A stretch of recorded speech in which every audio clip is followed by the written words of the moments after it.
السلام علیکم ورحمۃ اللہ وبرکاتہ۔ بسم اللہ الرحمن الرحیم۔ الحمد للہ وکفی وسلام علی عبادہ الذین اصطفی، اما بعد۔ اعوذ باللہ من الشیطان الرجیم۔ بسم اللہ الرحمن الرحیم۔ یا ایہا الذین آمنوا کتب علیکم الصیام کما کتب علی الذین من قبلکم لعلکم تتقون۔ صدق اللہ العظیم۔ وقد قال النبی صلی اللہ علیہ وآلہ وسلم: الصوم لی وانا اجزی بہ، او کما قال علیہ الصلاۃ والسلام۔ بہت ہی عزت و احترام کے مستحق میرے بزرگوں، قابل قدر دینی اور ایمانی بھائیوں، جو آیت ابھی میں نے آپ کے سامنے تلاوت کی، اس میں اللہ تبارک و تعالی نے روزے کے بارے میں کچھ بات بتلائی۔ اس امت کے اوپر اللہ تبارک و تعالی نے روزوں کو فرض کیا۔ روزوں کی فرضیت کا مقصد کیا ہے کہ اللہ نے بندوں کے اوپر روزے فرض کیوں کیے؟ کیا اللہ روزے کے ذریعے اپنے بندوں کو پریشان کرنا چاہتا ہے، یا اللہ اپنے بندوں کو بھوکا رکھنا چاہتا ہے، یا پیاسا رکھنا چاہتا ہے، یا اپنے بندوں کو آزمائش میں مبتلا کرنا چاہتا ہے؟ یہ بات نہیں ہے۔ اللہ تو غفور الرحیم ہے۔ اللہ ہے۔ جو اللہ کو اللہ نہیں مانتے، جو پیغمبر علیہ السلام کو اللہ کا حقیقی رسول نہیں مانتے، جو قرآن مجید کو اللہ کی کتاب نہیں مانتے، مالک انہیں بھی کھلاتا ہے، مالک انہیں بھی پلاتا ہے، مالک انہیں بھی سلاتا ہے، لیکن اس نے رمضان المبارک میں مسلمانوں کو بھوکا کیوں رکھا؟ اس کی وجہ یہ ہے کہ اللہ نے بندوں کے اوپر روزے اس لیے فرض کیے تاکہ بندے انسان بن جائیں، بندے گناہوں سے بچ جائیں اور جنت کے راستے پر آنے والے بن جائیں۔ اصل میں انسان کی زندگی دو چیزوں سے مرکب ہے۔ ایک انسان کا جسمانی نظام ہے، ایک انسان کا روحانی نظام ہوتا ہے۔ جسم کا تعلق غذا سے ہے، روح کا تعلق غذا سے نہیں، بلکہ روح کا تعلق اللہ کی عبادت سے ہے۔ سال کے 11 مہینے میں جب ہم نے اور آپ نے کھانا پینا زیادہ کر دیا اور اللہ کی عبادت کم ہوئی، تو ہماری روح کے اوپر ہمارا جسمانی نظام غالب آ گیا۔ اللہ نے روزے اس لیے فرض کیے تاکہ انسانوں کا 1 مہینہ کھانا پینا بند ہو جائے، انسان اپنے آپ کو خواہش سے روک لے، اس کا جسمانی نظام جو اس کا روحانی نظام کے اوپر غالب آ گیا ہے، جب میرا بندہ 1 مہینے روزے رکھے گا تو اس کا جسمانی نظام مغلوب ہو جائے گا اور اس کا روحانی نظام غالب ہو جائے گا، اور اس کے لیے گناہوں کا چھوڑنا آسان ہو جائے گا۔ اس لیے اللہ نے روزوں کو فرض کیا۔ قرآن مجید میں کہا، ہم نے تمہارے اوپر روزے اس لیے فرض کیے تاکہ تمہارے اندر تقویٰ آ جائے۔ تقویٰ کہتے کسے؟ تقویٰ کہتے ہیں اگر انسان کے دل کے اندر غلط خیال آ رہے ہیں، انسان کے دل کے اندر غلط جذبات آ رہے ہیں، انسان کے دل کے اندر غلط وساوس آ رہے ہیں، انسان اللہ کی عظمت کو، اللہ کے خوف کو دل میں لے کر آئے، اپنے آپ کو گناہوں سے روک لے، اس کا نام تقویٰ ہے۔ انسان کا دل چاہ رہا ہے بدنگاہی کرنے کا، انسان کا دل چاہ رہا ہے غلط سننے کا، انسان کا دل چاہ رہا ہے غلط بولنے کا، لیکن انسان اپنے دل کے اندر یہ خیال لے کر آئے، آنکھ اللہ کی عظیم نعمت ہے، میں اسے مالک کی نافرمانی میں استعمال نہیں کروں گا۔ انسان دل کے اندر یہ خیال لے کر آئے، کان اللہ کی عظیم نعمت ہے، میں اس سے گانے نہیں سنوں گا، میں اس سے میوزک نہیں سنوں گا، میں تو اس سے قرآن مجید کی تلاوت سنوں گا، میں رات کو تراویح میں قرآن مجید سنوں گا۔ ایسے ہی انسان دل کے اندر یہ خیال لے کر آئے، زبان اللہ کی عظیم نعمت ہے، میں اس سے غیبت نہیں کروں گا، میں اس سے جھگڑا نہیں کروں گا، میں اس سے جھوٹ نہیں بولوں گا، میں لوگوں کو تکلیف نہیں دوں گا، میں اسے مالک کی نافرمانی میں استعمال نہیں کروں گا۔ انسان یہ خیال دل میں لے کر آئے، اپنے آپ کو گناہوں سے روک لے، اس کا نام تقویٰ ہے۔ ایک صحابی ابی ابن کعب رضی اللہ عنہ کے پاس آئے اور آ کر کہنے لگے، ابی ابن کعب رضی اللہ عنہ سے تقویٰ کیا ہے؟ ابی رضی اللہ عنہ نے ان سے کہا، کیا کبھی خاردار درخت کے راستوں سے گزرے ہو؟ اس راستے سے گزرے ہو جس کے دونوں طرف جھاڑ جھنکاڑ اور کانٹے ہوتے ہیں؟ وہ صحابی کہنے لگے، دن میں کئی مرتبہ گزرنا ہوتا ہے۔ ابی ابن کعب رضی اللہ عنہ نے معلوم کیا کس طرح سے گزرتے ہو؟ انہوں نے کہا، اپنے کپڑوں کو اپنے اوپر سمیٹ لیتا ہوں، اپنے کپڑوں کو اپنے جسم کے اوپر لپیٹ لیتا ہوں، کہیں میرا دامن کسی کانٹے میں الجھ نہ جائے، اس طرح سے نکلنے کی کوشش کرتا ہوں۔ ابی ابن کعب نے کہا، اسی کا نام تقویٰ ہے کہ تم زندگی اس طرح سے گزارو کہ تمہارا دامن کسی گناہ میں آلودہ نہ ہو۔ میرے عزیزو، ہم یہ سمجھتے ہیں کہ روزہ نام ہے فجر سے مغرب تک کھانے پینے سے رکنے کا، ہم یہ سمجھتے ہیں کہ روزہ نام ہے انسان کا اپنے آپ کو صبح سے لے کر مغرب تک خواہشات سے روکنے کا۔ یہ تو روزے کی ظاہری شکل ہے، ورنہ روزہ انسان کے بالوں سے لے کر انسان کے پاؤں کے ناخن تک ہوتا ہے۔ روزہ انسان کی آنکھوں کا ہوتا ہے، روزہ انسان کے کانوں کا ہوتا ہے، روزہ انسان کی زبان کا ہوتا ہے، روزہ انسان کے ہاتھوں کا ہوتا ہے، روزہ انسانوں کی ٹانگوں کا ہوتا ہے۔ ایک انسان روزہ رکھتا ہے لیکن روزے میں بدنگاہی کرتا ہے، روزے میں غلط غیر محرم کے اوپر نگاہ ڈالتا ہے، روزے میں برہنہ تصویریں دیکھتا ہے، اس نے اپنی آنکھ کے روزے کو خراب کر لیا۔ ایک انسان روزہ رکھتا ہے، اپنے کانوں سے غلط سنتا ہے، اپنے کانوں سے میوزک سنتا ہے، اس انسان نے اپنے کان کے روزے کو خراب کر لیا۔ ایک انسان روزہ رکھتا ہے، اپنی زبان سے جھوٹ بولتا ہے، اپنی زبان سے غیبت کرتا ہے، اپنی زبان سے لوگوں کے درمیان اختلاف کراتا ہے، اس نے اپنی زبان کے روزے کو خراب کر لیا۔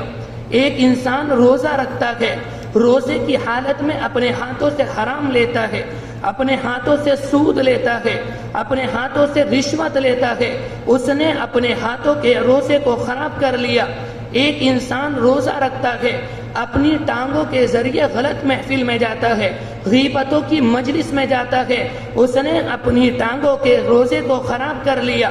ابو ہریرہ رضی اللہ عنہ کی روایت ہے، وہ فرماتے تھے، آپ علیہ السلام نے فرمایا تھا، اگر کوئی انسان روزہ رکھتا ہے لیکن روزے کی حالت میں بدنگاہی کرتا ہے، روزے کی حالت میں غلط سنتا ہے، روزے کی حالت میں زبان کا غلط استعمال کرتا ہے، روزے کی حالت میں اپنے ہاتھوں کا غلط استعمال کرتا ہے، اللہ کو اس کے بھوکے پیاسے رہنے کی کوئی ضرورت نہیں۔ ایسے انسان رمضان کی رحمتوں سے محروم رہتا ہے۔ ایک انسان روزہ رکھتا ہے لیکن روزہ رکھ کر اپنی آنکھوں کی حفاظت کرتا ہے، اپنے کانوں کی حفاظت کرتا ہے، اپنی زبان کی حفاظت کرتا ہے، اپنے آپ کو گناہوں سے روکتا ہے، اس انسان کے حصے میں رمضان کی رحمتیں اور رمضان کی برکتیں آیا کرتی ہیں۔ اگر کوئی انسان روزہ رکھے، اپنے آپ کو گناہوں سے نہ روکے، اپنے آپ کو گناہوں سے نہ روکے، اپنے آپ کو غیبت سے نہ روکے، تو جو یہ کہا جاتا کہ رمضان کا پہلا عشرہ رحمت کا ہے، رمضان کا دوسرا حصہ مغفرت کا ہے، رمضان کا تیسرا حصہ جہنم کی آزادی کا ہے، تو تینوں حصوں میں سے کوئی حصہ اسے نہیں ملتا، اس انسان کو اللہ کی رحمت میں کوئی حصہ نہیں ملتا۔ اگر کوئی انسان روزہ رکھتا ہے، گناہ کرتا ہے، رمضان کے درمیانی حصے میں اس کی مغفرت نہیں ہوتی۔ اگر کوئی انسان روزہ رکھتا ہے، گناہ گار زندگی گزارتا ہے، اپنے آپ کو گناہوں میں ڈال دیتا ہے، تو رمضان کے تیسرے حصے میں اس کی گردن جہنم سے آزاد نہیں ہوتی۔ حدیث شریف کے اندر آتا ہے، کل قیامت میں اللہ تبارک و تعالی ایک بندے کو کھڑا کرے گا، اور اس بندے سے کہے گا میرے بندے میں بھوکا تھا، تو نے مجھے کھانا نہیں کھلایا۔ اللہ کہے گا میرے بندے میں پیاسا تھا، تو نے مجھے پانی نہیں پلایا۔ اللہ اپنے اس بندے سے کہے گا مجھے کپڑوں کی ضرورت تھی، تو نے مجھے کپڑے نہیں پہنائے۔ اللہ کہے گا اپنے اس بندے سے میں بیمار تھا، تو نے میری عیادت نہیں کی۔ بندہ حیران ہو جائے گا، بندہ کہے گا مالک آپ کھانے سے پاک، مالک آپ پینے سے پاک، مالک آپ کپڑوں سے پاک، مالک آپ تو بیماری سے پاک ہیں۔ یہ بات میری سمجھ میں نہیں آتی، میری سمجھ میں نہیں آ رہا، آپ بھوکے کیسے تھے، آپ بھوکے کب تھے، آپ پیاسے کب تھے، میں نے کب آپ کو کھانا نہیں کھلایا۔ اللہ کہے گا بندے فلاں موقع پر تیرا فلاں پڑوسی بیمار تھا، اگر تو اس کی عیادت کرتا یہ بالکل ایسے کہ جیسے تو نے میری عیادت کی۔ فلاں موقع پر تیرا فلاں پڑوسی بھوکا تھا، اگر تو اسے کھانا کھلاتا یہ بالکل ایسے کہ جیسے تو نے مجھے کھانا کھلایا۔ فلاں موقع پر تیرے فلاں پڑوسی کے پاس ستر چھپانے کو کپڑا نہیں تھا، اگر تو اسے کپڑا پہنا دیتا یہ بالکل ایسے تھے جیسے تو نے مجھے کپڑا پہنایا۔ اس وقت انسان کو احساس ہوگا کہ ان چھوٹے چھوٹے اعمال کا ثواب کیا ہے۔ پیغمبر علیہ السلام نے فرمایا تھا کہ رمضان کیا ہے یہ تو شہر المواسات، یہ غمخواری کا مہینہ ہے، یہ ہمدردی کا مہینہ ہے۔ آپ علیہ السلام نے فرمایا تھا ایک موقع پر پڑوسی کے بارے میں میرے پاس جبرائیل امین اتنی مرتبہ آئے کہ مجھے شک ہونے لگا کہ مرنے کے بعد پڑوسی کو وراثت میں حصہ ملنے لگے گا۔ پیغمبر علیہ السلام یہ ساری باتیں بتا کر گئے۔ آپ نے فرمایا تھا کہ رمضان المبارک میں خاص طور سے اپنے اطراف کا جائزہ لو، اپنے گرد و پیش کا جائزہ لو، اور اس بات کا خیال رکھو کہ قریب میں کوئی انسان غریب تو نہیں ہے، کسی کے پاس کھانے کی تنگی تو نہیں ہے، کوئی انسان بیمار تو نہیں ہے۔ آپ علیہ السلام نے فرمایا تھا کہ رمضان المبارک کے مہینے میں اپنے غربا کا خیال رکھو، اگر کسی کے پاس کھانے کو نہیں اس کے کھانے کا انتظام کرو، اگر کوئی انسان بیمار ہے تو اس کی جا کر عیادت کرو، اگر کوئی انسان کسی کے پاس کپڑے نہیں تو اس کے کپڑوں کا انتظام کرو۔ میرے عزیزو، مجھے اگلی بات کہنے میں شرم آتی ہے، ہمارا یعنی اس زمانے میں امت کا زاویہ بالکل بدل گیا۔ اس زمانے میں ہماری نگاہ غربا پر نہیں جاتی، اس زمانے میں ہماری نگاہ امیروں پر جاتی ہے۔ اگر ہم افطار کا سامان لے کر جاتے ہیں تو کسی غریب کے گھر میں نہیں جاتے بلکہ امیر کے گھر میں جاتے ہیں۔ اگر محلے میں کوئی غریب بیمار ہو جائے اسے دیکھنے نہیں جاتے، محلے کے اندر کوئی امیر بیمار ہو جائے تو سارا محلہ اس کی عیادت کے لیے جاتا ہے۔ عید کے موقع پر ہم غریب کے بچوں کو اس محبت کی نگاہ سے نہیں دیکھتے، عید کے موقع پر ہم غریب کے بچے کو وہ پیسے نہیں دیتے جو ہم امیر کے بچوں کو دیتے ہیں، جو ہم امیر بچوں کا خیال رکھتے ہیں۔ پیغمبر علیہ السلام کچھ اور بتا کر گئے تھے اور ہم نے کچھ اور کر لیا۔ میرے عزیزو، یہ وہ حقیقت ہے جو پیغمبر علیہ السلام نے صحابہ اکرام کو بتائی۔ حدیث شریف کے اندر آتا ہے، صحابہ اکرام کہتے ہیں کہ جب رمضان المبارک کا مہینہ آتا ہم پیغمبر علیہ السلام کے اعمال میں 3 باتوں کا اضافہ دیکھتے۔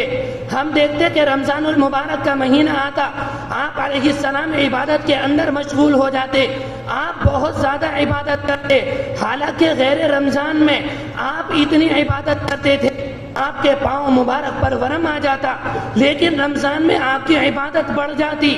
دوسری بات، رمضان المبارک میں آپ اللہ کے راستے میں بہت زیادہ صدقہ کرتے، اللہ کے راستے میں دونوں ہاتھوں سے خرچ کرتے، دل کھول کر خرچ کرتے۔ اور رمضان المبارک میں تیسری بات یہ تھی، آپ بہت زیادہ استغفار کرتے۔ آپ یہ کہیں آپ کو استغفار کی ضرورت کیا تھی؟ حدیث شریف کے اندر آتا ہے، صحابہ اکرام بیان کرتے ہیں کہ اللہ کے رسول فرماتے تھے میں ایک دن کے اندر اللہ تبارک و تعالیٰ سے 70 مرتبہ سے زیادہ معافی مانگتا ہوں۔ میرے عزیزو، جب رمضان کا مہینہ آئے تو ہمیں ان عبادات کا، ہمیں ان اعمال کا اہتمام کرنا چاہیے۔ ہمیں رمضان کے اندر بہت زیادہ عبادت کرنی چاہیے۔ روزانہ ہمارا جسم کاروبار کے لیے تھکتا ہے، دنیاوی کام کاج کے لیے تھکتا ہے، ہمارے بیوی بچوں کے لیے تھکتا ہے۔ کاش کوئی ایسا دن آئے کہ ہمارا جسم اللہ کی عبادت کے لیے تھک جائے، ہم اتنی لمبی نمازیں پڑھیں، کبھی ہمارے پاؤں پر ورم آ جائے، ہماری آنکھیں نیند کو ترس جائیں، ہم قرآن مجید کی اتنی تلاوت کریں کہ ہماری زبان خشک ہو جائے۔ پیغمبر علیہ السلام رمضان المبارک میں خرچ کرتے۔ دوسرا عمل پیغمبر علیہ السلام کا یہ تھا، تو ہمیں اور آپ کو رمضان المبارک میں اللہ کے راستے میں بہت زیادہ خرچ کرنا چاہیے، اللہ کے راستے میں صدقہ کرنا چاہیے۔ جس زمانے میں امت 100% زکوٰۃ دیتی تھی، ہر انسان 100% زکوٰۃ دیتا تھا۔ عمر رضی اللہ عنہ کے زمانے کی بات ہے، صحابہ اکرام کہتے ہیں کہ مدینہ منورہ کے اندر ہم نے زکوٰۃ کے مال کو جمع کیا۔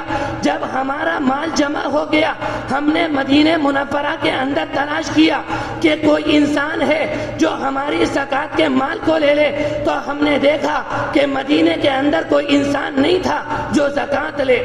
پھر صحابہ اکرام کہتے ہیں ہم اس مال کو لے کر دیہات میں گئے۔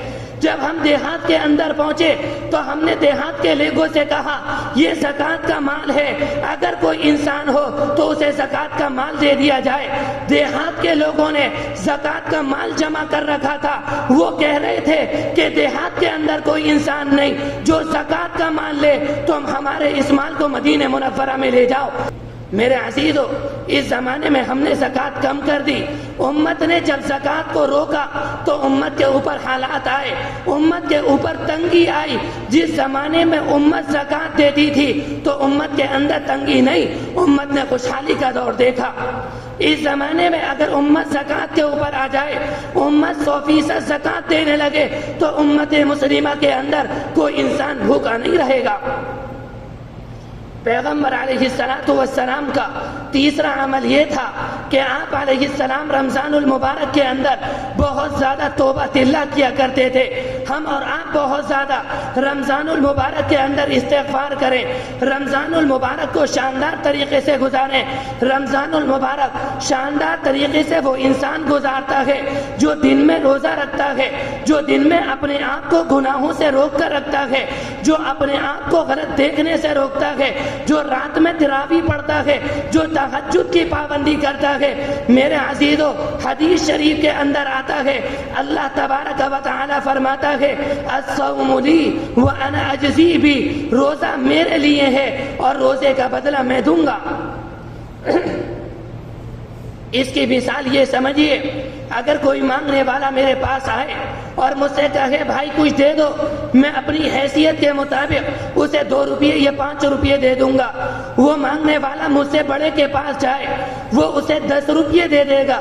وہ مانگنے والا دنیا کے امیر کے پاس جائے، وہ اسے 100 روپے دے گا۔ وہ مانگنے والا دنیا کے کسی بادشاہ کے پاس جائے، وہ اسے 1000 روپے دے دے گا۔ دنیا کا ہر آدمی اپنی حیثیت کے مطابق دے گا، کوئی 5 دیتا ہے، کوئی 10 دیتا ہے، کوئی 100 دیتا ہے۔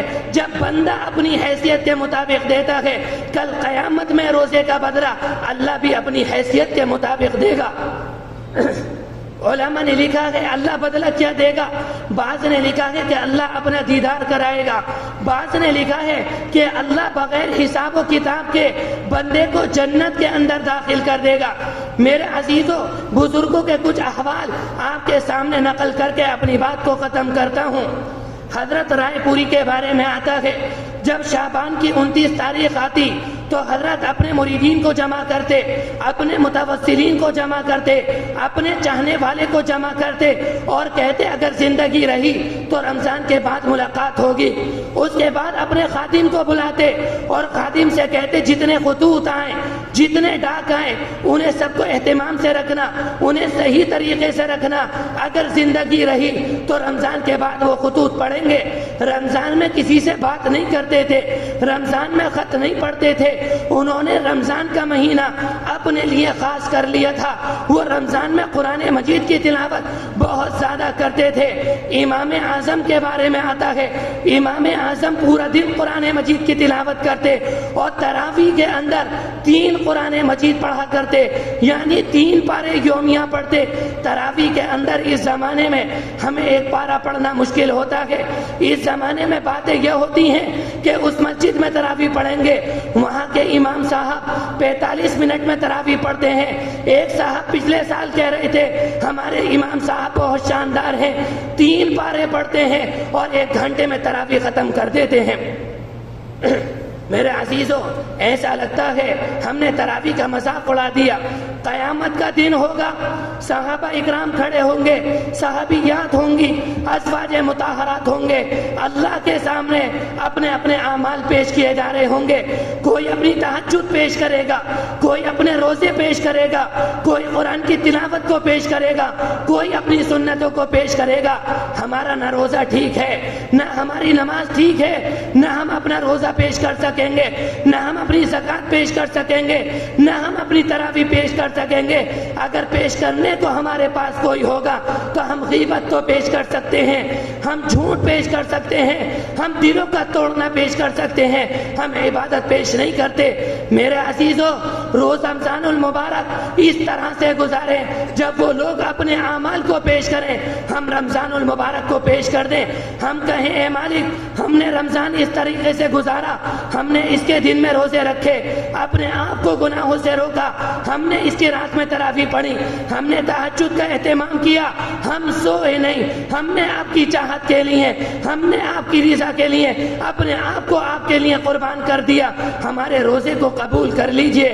میرے عزیزو، جو مجھے عرض کرنا تھا وہ میں عرض کر چکا۔ اللہ تبارک و تعالی کہنے سننے سے زیادہ عمل کرنے کی توفیق نصیب فرمائے۔ وآخر دعوانا ان الحمد للہ رب العالمین۔